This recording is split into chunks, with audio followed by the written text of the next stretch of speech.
Moi, c'est Léa, je suis marin, mais je suis pas née dans l'eau.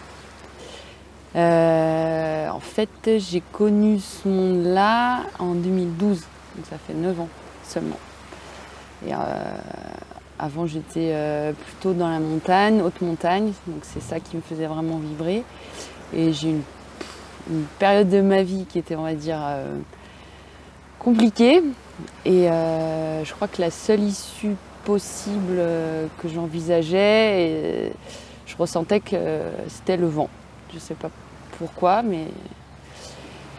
Et je crois qu'en allant chercher le vent, j'ai trouvé la mer et la voile. Et voilà, et en fait, après ma vie, elle a un peu tourné comme ça, c'est que j'étais fortement attachée aux hautes montagnes et à la mer, et donc j'alternais un peu mes travaux, que ce soit le travail du bois, et après je sentais la mer m'appeler, et du coup je naviguais, et du coup j'alternais un peu comme ça. Association Pacifique, j'ai connue en 2017 via une super fille qui s'appelle Amélie et qui était capitaine sur le bateau, qui gérait un chantier pour Mauritius au Portugal et qui avait besoin d'aide. Et du coup, elle m'a appelée, moi j'étais dispo, je suis descendue et c'est là,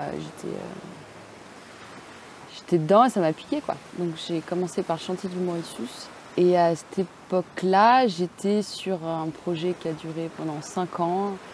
Je voulais rencontrer un charpentier. Je savais son nom, je ne savais pas s'il était mort, vivant, et je savais à peu près la zone à Madagascar où il était. Et c'est Pacifique qui m'avait proposé donc, de faire une navigation. Et en regardant le programme, j'ai vu Madagascar. Et là, je me suis dit, ça fait 5 ans que j'essaye d'y aller. Et je leur ai demandé, je leur ai expliqué pourquoi.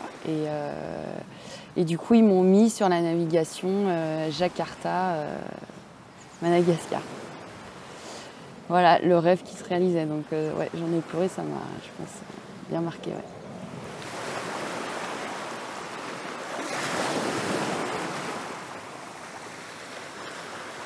Alors la traversée, elle a été mouvementée, ouais. Elle a été mouvementée, c'était fort en émotion. Mais il y a eu des super moments. On est parti un peu tôt, je pense, dans la saison. En plein milieu de l'océan Indien, on a eu un ouragan qui était pas loin. On a dû l'éviter, donc on est remonté au nord au moteur et du coup on s'est tapé tous les grains. Et là, même s'il y a eu il y avait des frictions, des tensions, et là tu vois qu'en fait le premier grain qui arrive et là tout le monde sort avec des yeux qui brillent à essayer de choper les moindres gouttes de pluie pour essayer de prendre une douche, avec des cris de joie, ça c'est beau et ça rassemble tout le monde au-delà de tout ce qui peut se passer, quoi. C'est compliqué de dire peut-être un moment plus qu'un autre, c'est qu'en fait, et je pense que ça, dans toutes les navigations, ça se recoupe un peu, mais c'est tous les jours, tous les instants, toutes les minutes, déjà, tu as un paysage vraiment différent, avec des lumières impressionnantes, ouais, tu as un paysage assez fou, changeant, qui te surprend, et qui te permet en fait... c'est pas une routine où peut-être on pourrait avoir l'impression que c'est toujours, voilà, ça y est, t'es entouré de bleu. Non, en fait, c'est vraiment plus subtil et ça nourrit vraiment. Ouais.